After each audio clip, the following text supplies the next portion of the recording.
The wind carried the scent of pine and lingering rain as Catherine Palmer guided her old station wagon along the cracked mountain road.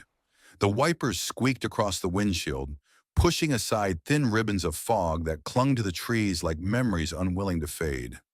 In the back seat, her 8-year-old son Tommy slept beneath a patched blanket, his small hand clutching a worn backpack. Catherine's knuckles were white on the steering wheel. She wasn't sure if she was running away or toward something. The only certainty was they couldn't spend another night behind the gas station dumpster. The car coughed and sputtered as they climbed higher, the engine protesting each curve of the winding road. A handwritten sign leaned crooked beside the road. County foreclosure auction. Abandoned property. Pine Lake. Minimum bid $20. Catherine almost laughed when she saw it. $20. Less than the cost of a hot meal. Less than the pity money people tossed into her cup outside the diner. Still, something about those words, abandoned property by the lake, stirred a faint spark inside her. She slowed the car and looked back at Tommy, sleeping peacefully, his face softened by innocence despite all they'd endured. Maybe this is the sign I've been waiting for, she whispered to herself. The auction wasn't much. 2 county officials, a plastic folding table, and a stack of dusty papers. Alexander Westfield stood nearby, an expensive suit hanging perfectly from his tall frame, scrolling through his phone with manicured fingers. He looked up when Catherine approached, eyes narrowing at the sight of worn jeans and unwashed hair. The property had been left behind by a woman who died without family, they explained. No electricity, no plumbing, no guarantee of anything standing. Catherine listened quietly, the last $24 in her pocket burning like coals. When the bidding began, Westfield's eyes glittered with amusement. A homeless woman at an auction. The joke would make for good dinner conversation later. $20, Catherine said, her voice rough but steady. The man with the clipboard blinked, nodded, and wrote it down. Sold, he announced. Just like that, Catherine owned a house. She expected laughter, maybe a joke about fools and their money, but the officials only handed her a rusted key and a torn map. Good luck, one of them muttered. Westfield's expression darkened momentarily before he adjusted his tie. Waste of time, he remarked as he headed toward his Cadillac. I'd planned to develop that whole lakefront, but trust me, you'll be begging to sell that death trap within a month. His laughter lingered in the air long after his car disappeared around the bend.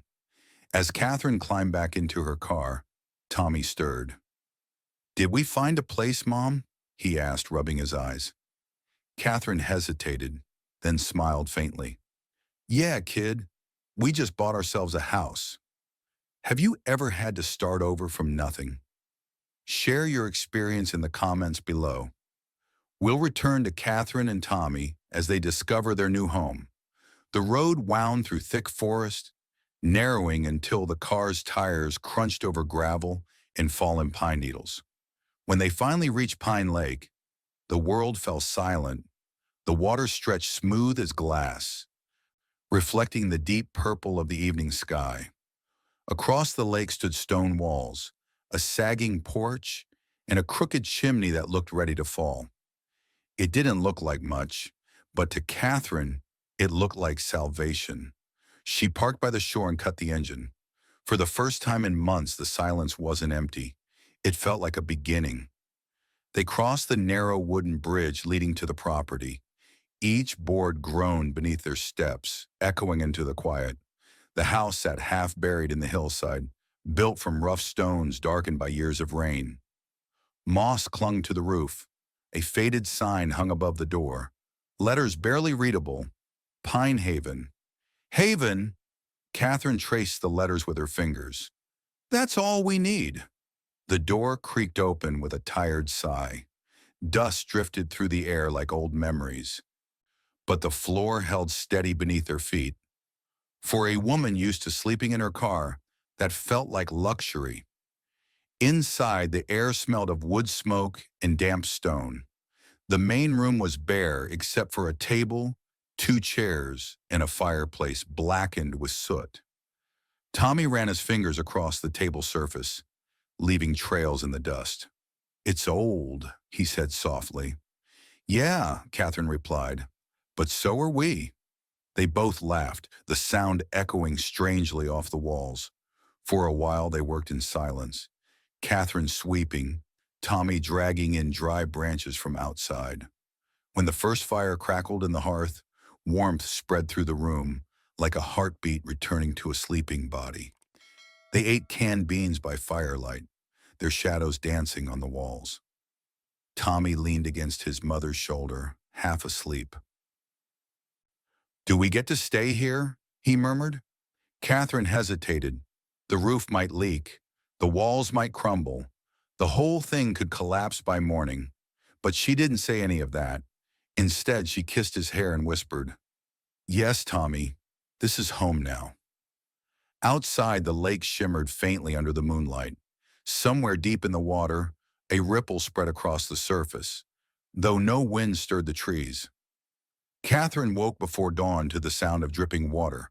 For a second, panic gripped her, the kind that came from years of waking up in strange places, never knowing what danger might be waiting.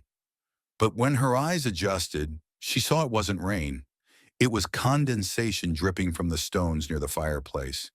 The air carried the faint scent of earth, almost metallic. She placed a hand on the wall.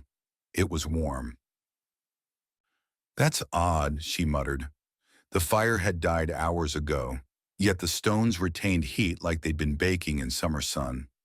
Outside, fog rolled across the lake, soft and glowing, as if the world itself was breathing. As morning light crept in, Catherine found a small wooden box tucked beneath the hearth. It was covered in soot and bound with a leather strap. Inside were yellowed papers, old letters, receipts, and a photograph of a woman standing by the same lake, smiling proudly. On the back was written, "To whoever finds this, take care of this place. It remembers kindness." Catherine turned the photo over again and again. The woman's face seemed familiar, though she couldn't say why. She tucked the picture into her jacket pocket, feeling an odd comfort she hadn't known in years. The next few days were slow and quiet. They patched the roof with scrap tin from the shed and cleaned out the fireplace chimney. Catherine fixed the front door hinge using nails scavenged from an old fence. Tommy spent hours by the lake stacking stones into little towers. Each evening they cooked over the fire and talked about things they missed. Hot showers, Tommy's old books, the smell of cinnamon rolls on Sunday mornings. Yet every night as the fire dimmed, Catherine noticed something strange. The walls seemed to hum softly, almost like they were listening.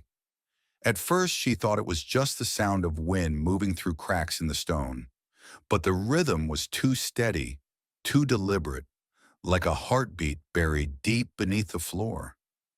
Tommy noticed it too. "The house is breathing," he said one night, pressing his ear to the wall. Catherine chuckled, but didn't correct him. In truth, the sound made her uneasy, though not in a bad way. It was as if the house had been waiting a long time for someone to come back, and now that they had, it was finally exhaling. One morning, a truck Catherine didn't recognize crossed the bridge and parked by the house. A woman with gray hair braided down her back stepped out, carrying a basket covered with a checkered cloth. "Name's Martha Wilson," she said. "I run the market in town. Heard someone finally claim Pinehaven." Her clear eyes took measure without trespassing. "Place looks steadier," she added, glancing at the newly repaired roof. Catherine wiped her hands and introduced herself and Tommy. Martha set the basket on the table. "Bread, eggs, 2 jars of blackberry jam," she said simply. "Welcome. Pay me when life allows." Martha settled into a chair, not needing an invitation. "The same chair Eleanor Gardner sat in," she said, nodding to the photograph Catherine had propped against the wall. 40 years she lived here, studying the lake and those strange lights. People thought she was chasing ghosts, but Eleanor was a scientist before anything else. Geology, I think. She tapped her temple. Sharp mind, kind heart. Tommy appeared at Martha's elbow, curious about this visitor who spoke of the woman in the photograph.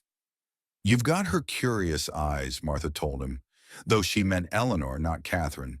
When Eleanor died, the county took the property, been sitting empty since. Nobody wanted it. She lowered her voice. What with the stories? Catherine's interest piqued. What stories? Martha waved a hand dismissively. Just old talk. Eleanor claimed the house was alive somehow. Said it spoke to her through the walls. Said the lake had healing properties. She shook her head. After her family died in that flood back east, she wasn't quite right, but harmless.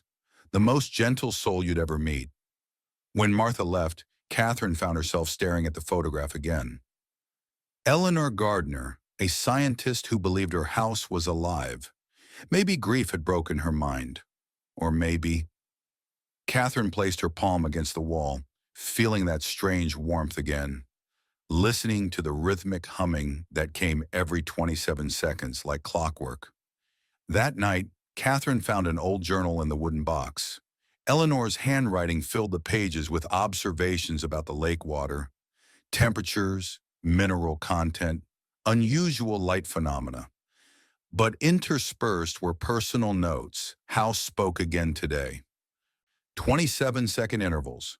Stronger near the hearth. Temperature increases with emotional states. Responds to gratitude and care. Seems to be protecting me from my darker thoughts. Catherine closed the journal, unnerved. It was one thing for Tommy to anthropomorphize their new home. Children did that naturally. But Eleanor had been an educated woman, a scientist. What had she experienced here that made her believe stone walls could listen? And why did Catherine feel increasingly that they were not alone in this house? The answer came unexpectedly when Tommy discovered a curious pattern in the stone walls. "Mom, look," he called one evening. The fading sunlight hit the wall at just the right angle, revealing faint symbols carved into the rocks. Intricate patterns that seemed to form a map or diagram. Catherine ran her fingers over them, feeling how they had been deliberately etched into the hard surface. They hadn't been visible before. They only appeared when the light struck just so. Catherine sketched the symbols in an old notebook, studying their arrangement. They reminded her of hydrological charts she'd seen years ago, flowing lines that might represent water currents or underground streams. Some stones were positioned deliberately to catch and reflect light toward the lake at specific times of day. That night, Catherine dreamed of Edward. Her ex-husband stood in their old living room, surrounded by the wealth his family had used to crush her in court. "You never belonged with us, Kate," he said, his voice cold as it had been that last day. "You were never good enough." When she reached for him, to strike him or embrace him, she wasn't sure which, he dissolved into blue light that sank into the floor. She woke with tears on her face and the walls humming louder than before. 27 seconds between pulses, like a heartbeat, like something waiting. Have you ever trusted your intuition to protect something, even when you didn't understand why? Share your story in the comments. Now let's return to Catherine as she begins to understand the secrets of Pinehaven. Tommy started school at the local elementary, where he was immediately labeled the boy from the haunted lake house. Catherine worried about him being teased, but Tommy seemed to wear the designation proudly. "He tells me stories," Tommy told a classmate during lunch. "The house shows me pictures when I'm sleeping." The other children gathered around, half scared, half fascinated. "What kind of pictures?" they asked. Tommy just smiled. "Good ones, about the old lady who lived there before and how she found the special water that fixed her broken heart." Catherine found a job at the local woodworking shop, using her interior design skills to refinish old furniture. Her talented hands quickly earned respect, though the money she made barely covered essentials. Each night she dropped what little she could spare into a mason jar labeled taxes, that she kept hidden behind a loose stone in the fireplace. The property tax bill she'd found in the old mailbox had nearly stopped her heart. Eight then of $500 were due in 60 days, or the county would reclaim the property. Even working every daylight hour, she wasn't sure she could earn enough in time. She told Tommy nothing about this looming threat. The boy was finally sleeping through the night, no longer startling awake with the nightmares that had plagued him since Edward left. Here, surrounded by stone walls that hummed like a lullaby, Tommy seemed to be healing. Catherine wouldn't risk that peace unless she had to. But the house knew. Catherine could swear the humming changed when she counted the money in the tax jar each night, growing faster when the amount increased, slowing to a mournful pace when it seemed hopeless. 27 seconds between pulses. Always 27. One evening, Catherine returned from work to find Alexander Westfield's Cadillac parked by the bridge. He stood with three men in uniforms, clipboards in hand. "Mrs. Palmer," Westfield nodded, "all business. These gentlemen are from the County Water Authority. New regulations require testing of all private water sources within the watershed. Environmental protection measures." Catherine studied their credentials suspiciously. There was something too convenient about this sudden interest. "We don't have running water yet," she said, "just the lake." "That's what we need to sample, ma'am. The lake water adjacent to your property." The older man's tone was professional, but something about the situation raised Catherine's internal alarms. "I'll need to verify this with the county office," Catherine stalled, pulling out her phone. The younger technician shifted uncomfortably, glancing at his partner. Then Catherine noticed something else. The men were heading directly toward the shore, where Tommy had carefully arranged stones in a circle, claiming it helped the lake talk better. "That area is off limits," Catherine called, moving quickly to intercept them. "Private ecological study in progress. University research project. If you need samples, take them from the public access point downshore." The men exchanged glances, a silent communication that confirmed Catherine's suspicions. After a few token protests, they retreated to their truck. "I'll be in touch about scheduling a more convenient time," Westfield said smoothly as he followed them. His eyes lingered on the stone circle by the water's edge, hungry with interest that made Catherine's skin crawl. That night, Catherine called Martha, who connected her with Joe Anderson, a retired attorney who had once represented Eleanor Gardner. Joe confirmed what Catherine had suspected. There was no new water testing program in effect. The men had almost certainly been sent by Westfield to obtain samples of the lake water near where Tommy had seen underwater lights, the location Eleanor had identified as special in her journals. When Catherine and Tommy returned from a meeting with Joe the next day, the front door stood ajar.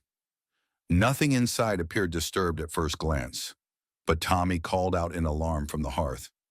"Mom, someone heard it!" Catherine rushed to his side. During their absence, someone had pried up one of the hearthstones, revealing a small cavity containing a pool of glowing blue water. A tiny plant that had been growing from the water had been cut, leaving only a jagged stem.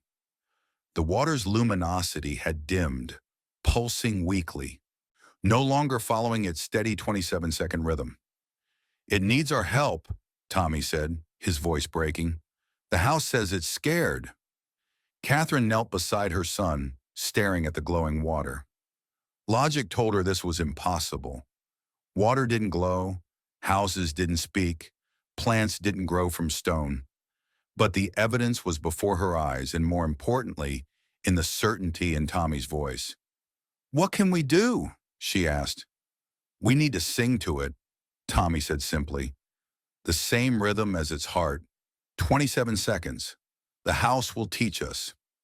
And so, feeling somewhat foolish but committed, Catherine joined Tommy in humming a low, steady note for exactly 27 seconds, followed by 7 seconds of silence, then another 27-second hum. Tommy conducted with small, precise hand movements, his face a mask of concentration. They continued for nearly an hour. Gradually, imperceptibly at first, The water's glow strengthened. By the time darkness fell outside, the blue light had returned to nearly its former brightness, and the damaged plant stem had produced a tiny green bud where it had been cut. "It's healing," Tommy whispered, awe in his voice. "But it's still scared. We need to protect it better." Catherine nodded, mind already formulating plans. Tomorrow they would install better locks, reinforce the windows, but she knew physical security wouldn't be enough. Not against someone as determined as Westfield. That night, a storm rolled in from the north, with lightning that cracked across the sky and blinding sheets and thunder that shook the very foundation of Pinehaven. The lake churned beneath fierce winds, waves slamming against the shore with unusual force. Catherine woke to the walls vibrating around her. In the flashes of lightning, she saw something impossible.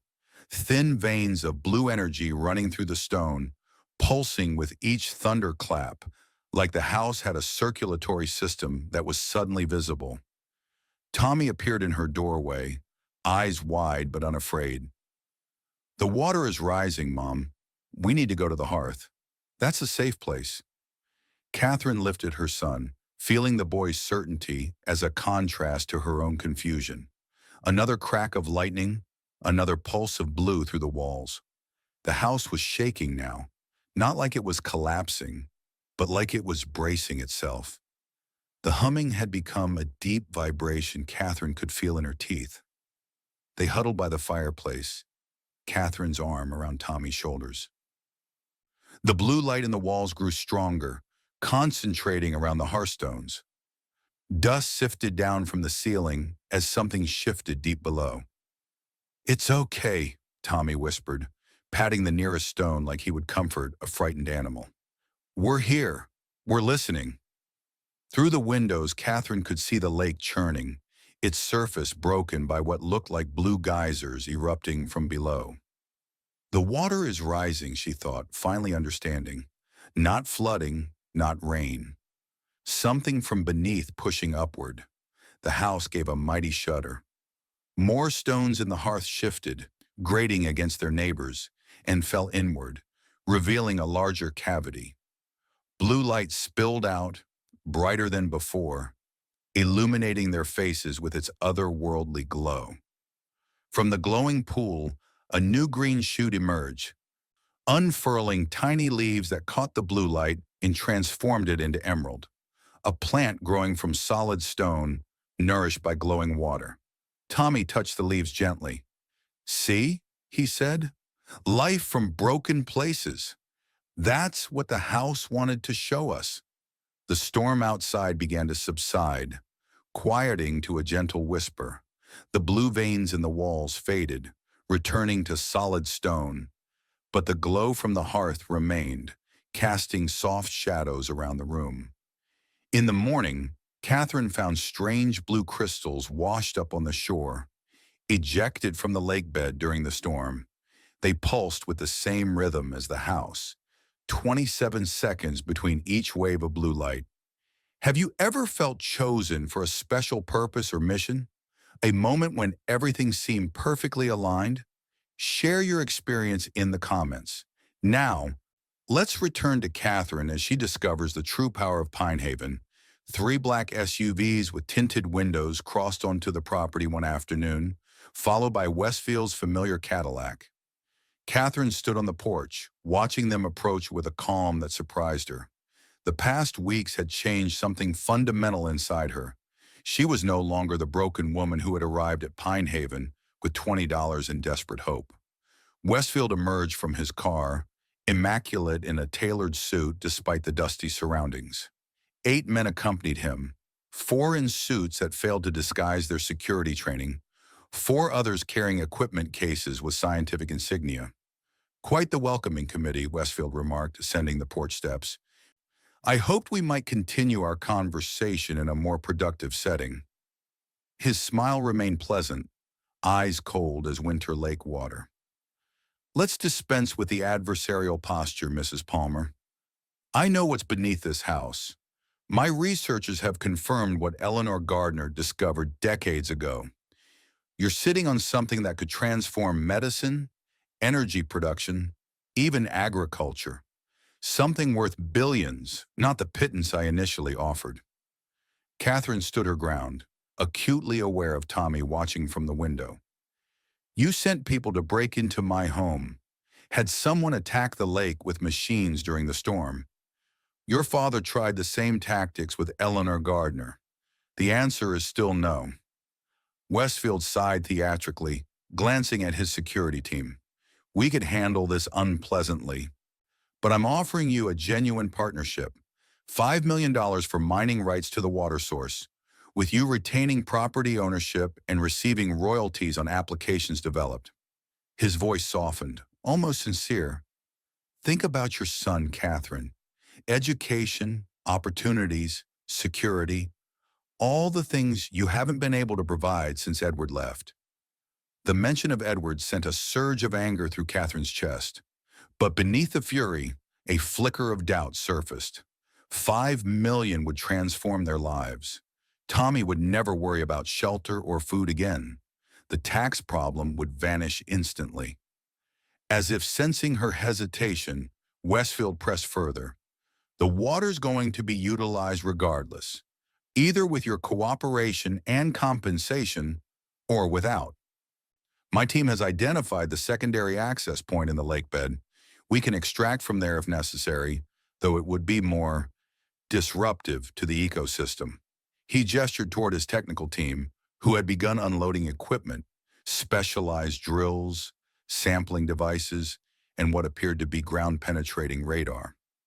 Catherine thought of the blue crystals, of Tommy's warning that the water was afraid of their machines, of the house's steady pulse that had become intertwined with her own heartbeat.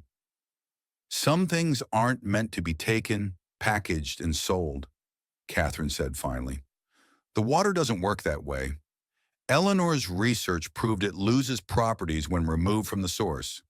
Westfield's pleasant mask slipped, irritation flashing across his features. Technology advances, Mrs. Palmer. What was impossible 30 years ago is standard procedure now. My researchers have already developed stabilization methods for the samples we've acquired. His gaze drifted toward the house, where blue light faintly glowed through the windows. We're extracting the first commercial quantities today. Your permission would simplify matters, but it's not strictly necessary. The veiled threat hung in the air between them. Catherine became acutely aware of the security team positioning themselves around the property. This wasn't a negotiation. It was a coordinated invasion, barely disguised as business. Before the guards could reach her, Martha's pickup truck roared across the bridge, skidding to a stop behind the line of black vehicles. She emerged with surprising speed for her age, followed by Joe Anderson and Ellen Harris, a neighbor who owned the adjacent property. Behind them came 3 more vehicles filled with townspeople. Longtime residents Catherine recognized from recent gatherings at Pinehaven. This is private property, Martha announced, voice carrying across the yard. You're trespassing, Westfield. Joe waved official-looking papers. We filed emergency injunctions against any extraction activities on or around the Gardner property. These documents were processed an hour ago.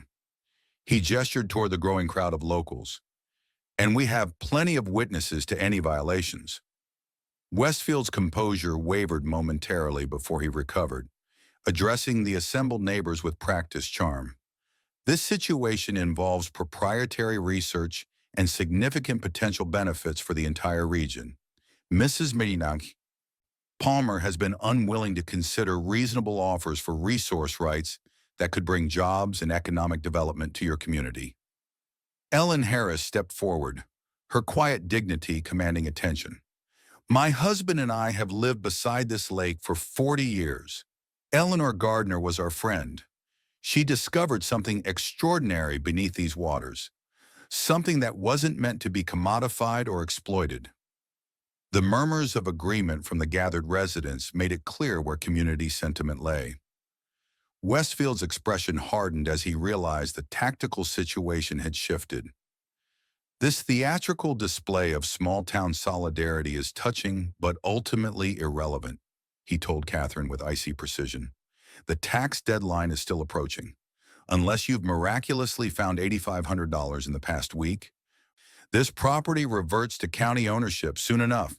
We'll continue this discussion after the auction. With calculated restraint, Westfield ordered his team to pack up their equipment. The technical staff complied reluctantly, clearly disappointed at the postponed operation. After the convoy departed, the gathered neighbors erupted in celebratory conversation. Martha organized them efficiently, establishing a neighborhood watch schedule to ensure Pinehaven remained protected. But Catherine knew Westfield had been right about one thing. The tax deadline still loomed. Temporary victories meant little if they lost Pinehaven to auction in less than a month. That evening, Catherine studied the blueprints of the house that Martha had salvaged from county archives. Eleanor's original construction plans revealed an unusual foundation design precisely aligned with geological formations beneath. The hearth wasn't merely decorative, it was the architectural centerpiece, built directly above what Eleanor had labeled primary access point. Most revealing was a notation in Eleanor's handwriting at the bottom. Safeguard mechanism installed. Activation sequence 27391. The crystals are keys, Tommy explained when Catherine showed him the plans. We need to arrange them around the hearth in the right pattern. But we're missing the main one, the centerpiece. It comes from the deepest part of the lake. Joe Anderson returned the next day with unexpected news. The county assessor is reviewing your property status based on the conservation easements Eleanor established. We might be able to buy some time on the tax deadline, but it's not guaranteed. That night, Catherine made a decision. Using an old rowboat Ellen Harris showed her hidden beneath the willows, she rowed out to the center of the lake. Blue light pulsed beneath the surface, illuminating a spiral stone formation on the lake bed, exactly where Tommy had said it would be. As Catherine watched, mesmerized, the water began to churn. A gentle whirlpool formed, glowing blue from within. At its center, something solid emerged, a large crystal, perfectly formed, radiating intense blue light that pulsed in perfect synchronization with the hearth water. The master crystal rose to her, answering some unspoken connection between guardian and source. When Catherine returned to shore, Tommy was waiting, eyes bright with anticipation. Together, they arranged the blue crystals in a complex pattern around the hearth, placing the master crystal at the center. Following Tommy's intuitive guidance, they rotated the crystal in the sequence from Eleanor's blueprint, 27 seconds, 3 clicks clockwise, 9 clicks counterclockwise, one final click that locked it into position. For a moment, nothing happened. Then the house shuddered, not violently, but with purpose, like a giant inhaling deeply. Blue light from the hearth intensified dramatically, spreading outward through the floor, up the walls, across the ceiling. Every stone in Pinehaven glowed from within, revealing intricate patterns and connections previously invisible, a vast circuit built into the very structure of the house. Outside, blue light erupted from the lake, not in the chaotic pattern caused by Westfield's machines, but in perfect concentric circles emanating from the spiral formation. The light spread rapidly, illuminating the entire lake surface before rushing toward shore, following underground channels that connected to Pinehaven's foundation. The next morning, news crews arrived to document the phenomenon. Neighbors reported the underground channels remained faintly luminous, marking the boundaries of a protected ecosystem that extended far beyond Pinehaven itself. Joe Anderson arrived with a formal letter from the county. They've reclassified Pinehaven as a historical and environmental heritage site based on Eleanor's conservation easements, he explained, barely containing his excitement. This classification qualifies the property for tax exemption. The $8,500 is no longer due. As word spread through the community, Dozens of people gathered at the property edge, drawn by reports of mysterious blue lights. Local interest in Pinehaven created unexpected opportunities, guided tours of the visible water channels, educational programs about conservation, even requests for Catherine to design homes that worked with natural environments rather than imposing upon them. Westfield made one final appearance, watching from his Cadillac as visitors explored the newly revealed wonders of Pinehaven. When Tommy approached his car window, the businessman rolled it down reluctantly. "The house says you're afraid," Tommy said, his expression solemn. "Not of losing money or looking foolish. You're afraid of not being special. The water showed you something when you were younger. When your father brought you here, you saw what it could do, but it didn't choose you." The color drained from Westfield's face, his composure shattered by the impossible accuracy of Tommy's insight. For a moment, vulnerability replaced arrogance. The wounded expression of a child denied something precious. Then the mask returned, harder and colder than before. "You know nothing," he snapped before driving away, never to return. A year later, Catherine sat on the porch of Pinehaven, watching Tommy lead a group of children along the shoreline, showing them how to arrange stones to hear the water speak. The blue channels beneath the soil remained faintly visible, a permanent reminder of what lay beneath and what needed protecting. "You know," Martha said, joining Catherine with 2 cups of tea, "Eleanor said the same thing, that the water chooses its guardians. Some people are born with the ability to hear." "I never imagined life would be like this," Catherine admitted. "After Edward took everything, I thought I'd failed, that I'd let Tommy down. Sometimes we have to lose everything to find what truly belongs to us," Martha said, looking out over the still lake. "Eleanor would be pleased to know the house found the right people." From the hearth, the blue water glowed steadily, 27 seconds between each pulse. The plant that had grown from it now reached the ceiling, its leaves transforming blue light into vibrant green life. Catherine looked up at the photograph on the mantel, Eleanor Gardner smiling proudly beside the lake, and next to it a newer frame, Catherine, Tommy, and Martha on the porch of Pinehaven, blue light reflecting on their faces, the house finally awake after years of patient waiting. Outside, Tommy was teaching the other children the 27-second song the house had taught him. "Sometimes the broken pieces fit together in ways no one expects," Catherine whispered, repeating her son's words, feeling for the first time in years that she had truly found home. If this story touched your heart, please subscribe for more tales of hope, healing, and new beginnings. Where are you listening from today? Let us know in the comments below.